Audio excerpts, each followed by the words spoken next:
Bonjour à toutes et à tous, bienvenue sur le plateau de SportMag depuis le Salon des Mers. C'est ici que se rencontrent les acteurs du sport français. Ils viennent promouvoir leur discipline ou alors expliquer leur intégration, leur implication dans les territoires. 4 invités autour de la table. Florian Michalet, fabricant, vous travaillez pour Transalp, fabricant d'aires de jeu en extérieur, on va expliquer pourquoi. Vous êtes à côté de Jean-Pierre Suta, président de la FFBB. Il y a aussi à côté de moi Gilles Passot, vice-président de l'agglomération rouennaise pour le sport. Je suis simplement adjoint au sport, à la ville. Vous êtes de Rouen, voilà, on va le dire comme ça. Et enfin, qui j'ai oublié, Frédéric Berthet, qui est aussi avec nous. Vous êtes du côté sponsoring avec GRDF. Côté GRDF, exactement. Merci d'être avec nous. Ce qui vous anime, tous les 4, c'est l'organisation, la construction des terrains de basket 3-3 et la construction, la rénovation de playground. On va commencer avec vous, président Jean-Pierre Suta. Le basket 3-3, c'est un projet qui fonctionne bien avec notamment des équipes de France qui cartonnent à tous les niveaux. Oui, c'est vrai, on s'est intéressé depuis quelques années au développement du 3-3. Il faut savoir que le 3-3 est devenu discipline olympique, ça a été une décision du CIO qui date de juin 2017. Donc une vraie légitimité de travailler sur ce sujet. On a, nous, comme toute fédération, 2 gros piliers. Le premier pilier, c'est la performance, avoir des équipes nationales qui performent sur les grandes compétitions et maintenant les Jeux olympiques. Et le deuxième pilier, c'est le développement territorial. Sur le premier pilier, il fallait trouver des solutions pour que nos filles et nos garçons puissent très vite avoir des titres. Ça donne aussi une légitimité au travail qu'on fait sur les territoires. Aujourd'hui, les filles sont champions du monde, elles sont champions d'Europe, les U24 sont aussi champions du monde et les garçons sont médailles de bronze à la Coupe du Monde, donc on progresse très bien. Il faut savoir que pour aller à Paris 2024, on n'est pas qualifié d'office dans le 3-3. On doit passer par une phase de qualification. Ça nécessite d'avoir des joueurs et des joueuses qui soient concentrés sur le sujet. C'est pour ça qu'on essaie de faire très vite des résultats. Et d'où est venue cette idée de promouvoir, de développer le 3-3 ? C'est pas une idée, c'est que nous avons cette délégation du ministère. Nous sommes une structure délégataire avec l'obligation de développer le basket. Et comme le 3-3 est du basket, on a souhaité aussi développer. Et bon, sur la partie territoriale, c'était très simple. Quand on s'adresse aux collectivités territoriales aujourd'hui, de dire qu'on a besoin encore des gymnases pour développer le basket, je pense qu'on aurait été renvoyé à nos baskets, c'est le cas de le dire. On a préféré nous s'orienter vers les terrains extérieurs qui sont moins chers et qui permet en plus de voir la pratique. Quand vous voyez les jeunes jouer dehors, ça donne à d'autres jeunes l'envie de jouer. C'est beaucoup moins cher et depuis on est en train de réussir. On occupe le basket de 6300 gymnases actuellement. Et il y a 10 000 terrains extérieurs recensés qui ne demandent qu'une chose, c'est être rénové puis de construire de nouveaux. Que ce soit des playgrounds ou des terrains mobiles qu'on essaie de valoriser un peu partout. Alors rapidement, les différences peut-être de public, je ne sais pas, ou en tout cas les différences avec le basket traditionnel. Alors le basket traditionnel, c'est un basket qu'on connaît depuis plus de 80 ans sur nos territoires. Bon, on l'apprend à l'école en général et on va dans des clubs classiques. Le 3-3, c'est issu de la rue. Initialement, c'est ce qu'on appelle des playgrounds avec ce basket en liberté. Mais aujourd'hui, on s'aperçoit que le 3-3 est aussi un basket qui colle bien à la ruralité. Parce que dans les villages où on a pas assez de nombre pour faire une équipe traditionnelle, on est bien content d'avoir cette possibilité de jouer à 3 contre 3. Donc ça colle à tous ces jeunes et les moins jeunes, des cadres qui ont fait du basket pendant 20 ans et qui se retrouvent très bien maintenant à se retrouver en famille, entre copains, pour faire du 3-3, soit dans des très belles salles, soit directement sur des playgrounds. Frédéric Berthet, vous agissez en tant que sponsor via GRDF. Qu'est-ce qui vous plaît dans cette discipline dans le 3-3 ? Alors effectivement, GRDF soutient le basket en général. Par exemple, dans l'organisation de centres génération basket pour des jeunes de 8 à 17 ans. Donc ça se passe dans les communes et c'est ouvert à tout le monde, donc en lien avec la Fédération française de basket. Effectivement, on soutient également la Super League 3x3 qui traverse une vingtaine de villes chaque année sur le territoire. Et c'est vrai que ce qui est agréable dans ces tournois, c'est que ça permet d'avoir un autre lien, une autre approche, notamment avec les élus. Moi, je suis l'interlocuteur des collectivités du territoire, de la Loire, de la ville de Rouen et agglomération. Et du coup, ça permet de se rencontrer dans un contexte complètement différent. Et on soutient également des joueuses qui ont participé aux Jeux Olympiques, comme vous le disiez tout à l'heure, et notamment Anna Maria Philippe. Et Anna Maria Philippe, je trouve que c'est une belle histoire, parce que sa maman est originaire, a joué dans le club féminin de Roanne, le Rouennais Basket Féminin. Et aujourd'hui, c'est ce club, le Rouennais Basket Féminin, qui organise depuis 2 ans déjà. J'espère qu'il y aura la 3e année en 2023. Je crois qu'il le souhaite. Et donc le président, Pierre Vacher, a connu la maman d'Anna Maria comme joueuse déjà à un haut niveau à l'époque. Et ce qui me plaît également dans les 3x3, j'aime bien faire la comparaison entre le gaz vert et le 3x3. Il y a 10 ans, le gaz vert, finalement, personne ne connaissait. Et le 3x3, personne ne connaissait non plus. Aujourd'hui, et notamment sur la ville de Roanne, le 3x3, c'est une réalité. Et le gaz vert, c'est une réalité aussi. Il y a un méthaniseur qui va produire du gaz vert, qui va être en service dès l'année prochaine. Voilà, donc je trouve que c'est une belle histoire au service du plus grand nombre. Et vous, Gilles, donc de Roanne, qui est une ville de basket, comment vous avez accueilli ce projet de nouveau basket, un petit peu plus moderne, plus dans l'air du temps? Alors, si vous voulez, Roanne est connue pour 2 choses, sa gastronomie et son basket. C'est une terre de basket, effectivement. Et il était tout à fait normal d'accompagner cette nouveauté dans cette discipline du basket, d'accompagner la Fédération française de basket qui est venue nous voir. Et effectivement, on épouse un petit peu ce qui est en train de se passer dans le sport aujourd'hui, c'est que plus rien ne sera comme avant. Donc il faut faire évoluer, je dirais, les pratiques.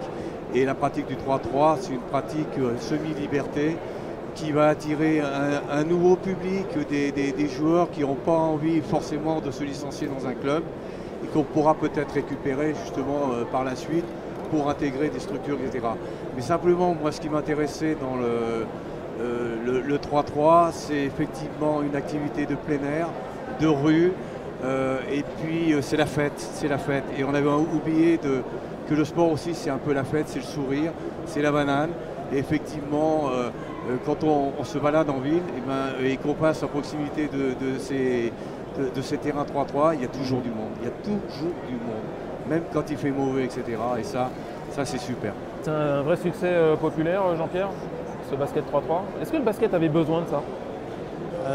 Je pense que oui. Je pense qu'aujourd'hui, il faut qu'on colle la réalité de l'évolution sociétale. Moi, je parle souvent d'ubérisation du sport. Les gens, maintenant, ils veulent moins de contraintes. Ils veulent se faire plaisir entre amis ou tout simplement découvrir une nouvelle discipline. Donc, je pense que le 3-3 colle à ça, comme d'autres sports aussi, cherche à un moment donné à développer. Donc, on est dans l'air du temps. Là, on a connu, mais ça fait partie en plus, je pense, du chromosome du basket. On parle beaucoup des playgrounds aux États-Unis. On voit des joueurs qui sont sortis de ces playgrounds, qui ont fait des grandes carrières en tant que professionnels. Donc voilà, je trouve que. Et puis le slogan de la Fédération internationale, c'est des favelas vers les Jeux olympiques. C'est ça, c'est de la rue vers les anneaux olympiques. C'est ce que propose le 3-3 et ça, c'est fantastique. Mais on pourrait penser naïvement que les pros viennent du 3-3. C'est pas du tout le cas. Ah non. Aujourd'hui non, puisque le 3-3 n'existe pas, mais par contre dans les formes de jeu, d'entraînement, on fait beaucoup de fondamentaux collectifs basés sur le 3 contre 3. C'est pas sur les règles du 3-3, mais les jeux à 3 ont toujours existé dans le basket. Donc les gens s'habituent assez facilement. Mais vous savez, quand on met des vrais joueurs professionnels de 5-5 contre une équipe moyenne de 3-3, ils sont souvent surpris parce qu'ils perdent les matchs.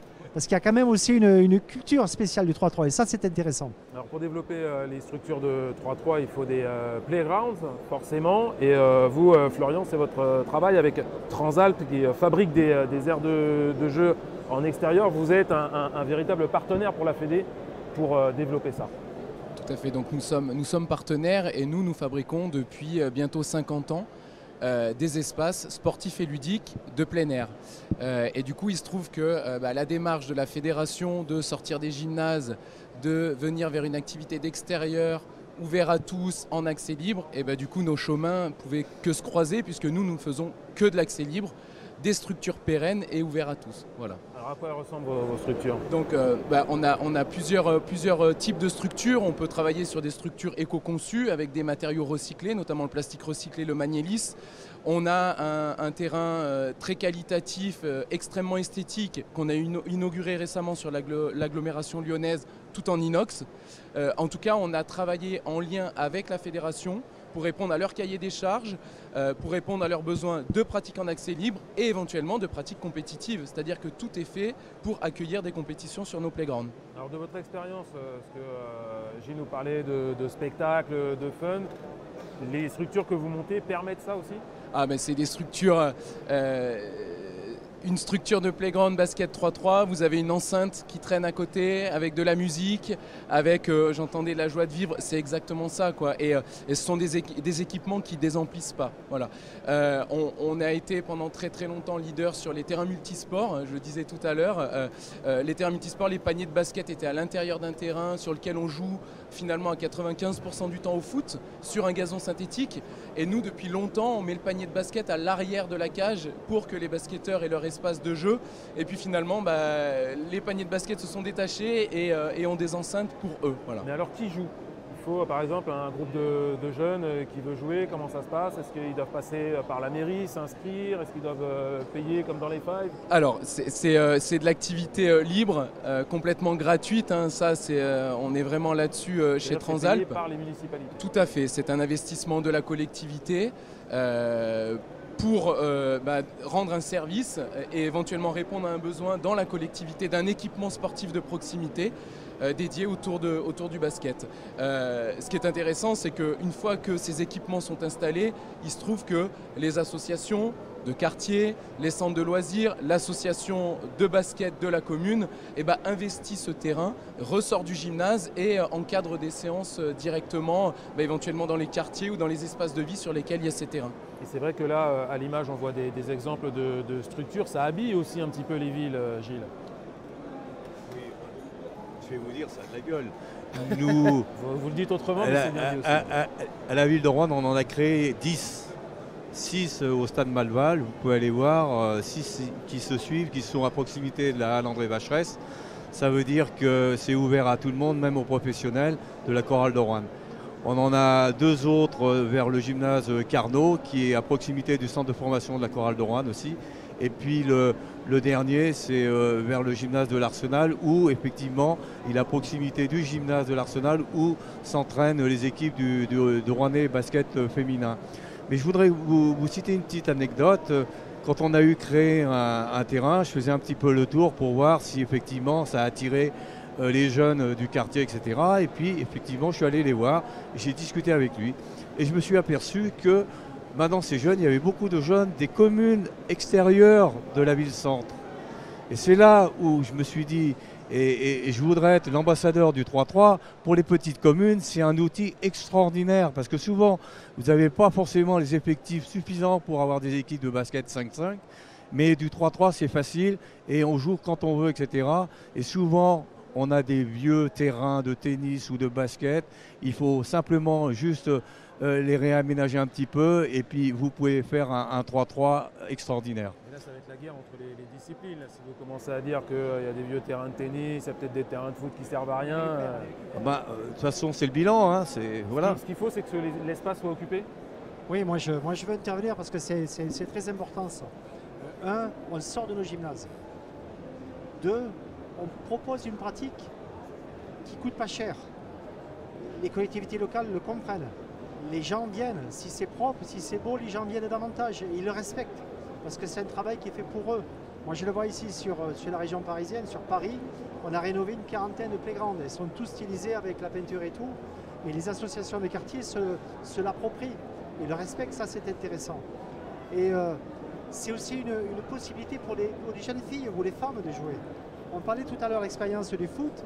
Quand on fait des city stades par exemple, c'est 80% du foot, on n'a rien contre le foot. Mais si on veut proposer la pratique féminine, faites un terrain de basket uniquement de 3-3, vous avez des jeunes filles qui vont venir. Et ça, c'est des choses qui sont importantes. Donc nous, on est ravis que ça se passe comme ça, que très vite les gens l'ont compris. On a maintenant des départements, des conseillers départementaux qui deviennent maîtres d'ouvrage ou délégués ou qui contribuent aussi massivement sur de la création de terrain de la ruralité par exemple. Et ça, c'est super. Je prends l'exemple du 77. Le 77 va faire, je crois, près de 200 terrains de 3-3 dans toutes les communes de son département. On a la Mayenne qui fait la même chose. On a aussi, je crois, la Vendée.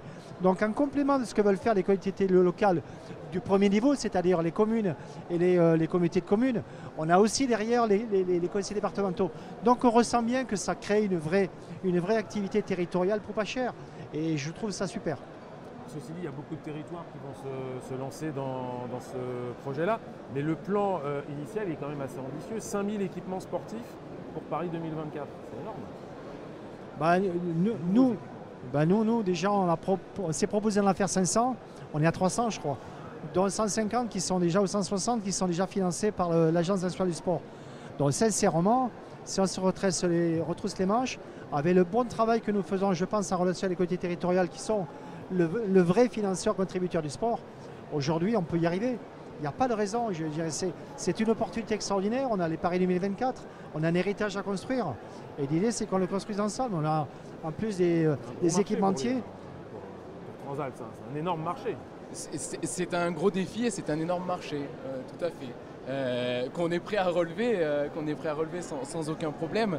On travaille également sur des terrains street d'autres fédérations pour le coup.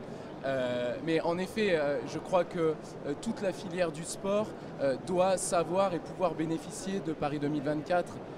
C'est une opportunité extraordinaire et du coup, on ne peut que tout faire pour relever le défi, clairement.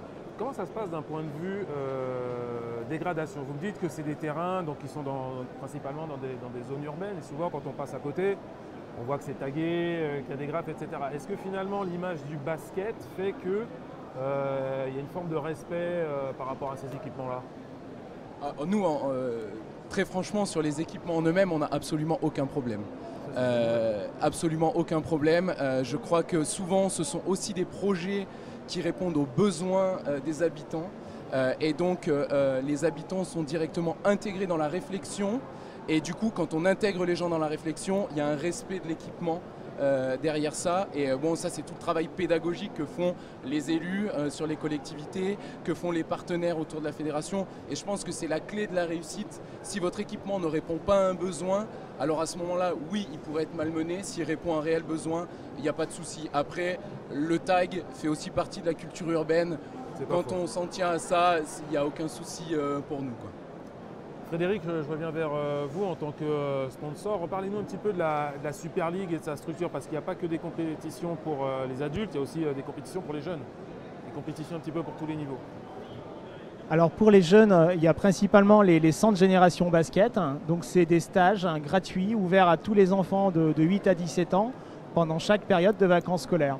Il y en a eu il y a quelques années sur la commune de Roanne. Après, ça se répartit sur les secteurs. Il y en a eu d'autres communes du département cette année. Et du coup, c'est vraiment un moment où on peut faire découvrir le basket et le basket 3x3 aux jeunes, en fait. Donc, c'est des animateurs de la fédération qui encadrent. GRDF accompagne pour le côté matériel, fournit les chasubles, les ballons, qui restent dans les clubs en plus. Donc du coup, c'est vraiment un accompagnement. Et moi, je voulais rebondir également sur ce que vous disiez par rapport à l'utilisation pour les filles, le côté féminin de ce sport. GRDF a choisi de soutenir à un haut niveau des joueuses et seulement des joueuses, parce que c'est aussi montrer l'exemple, montrer que ces terrains qui sont accessibles à tout le monde, c'est pas que pour les garçons. C'est peut-être plus facile pour un garçon, pour un petit groupe de garçons d'aller sur le terrain, et on a envie aussi d'inciter les filles à utiliser les terrains. Est-ce que ces joueurs de 3-3, Jean-Pierre, est-ce qu'ils vont à un moment et dans quelle proportion vers le basket traditionnel? Aujourd'hui, c'est le chemin inverse. C'est-à-dire que sur les seniors, ce sont des joueurs de 5-5 qui, en grande masse, profitent de l'été pour faire du 3-3. On voit ça, mais nous, on travaille pour que ce soit des pratiquants, alors des anciens pratiquants qui ont abandonné le basket traditionnel ou des jeunes pratiquants qui se lancent dans le basket 3-3. Et aujourd'hui, on s'aperçoit que les jeux, les récents résultats font qu'on a beaucoup de jeunes qui viennent dans les clubs en disant « moi, je veux faire du 3-3 ». Et je suis uniquement concerné par le 3-3.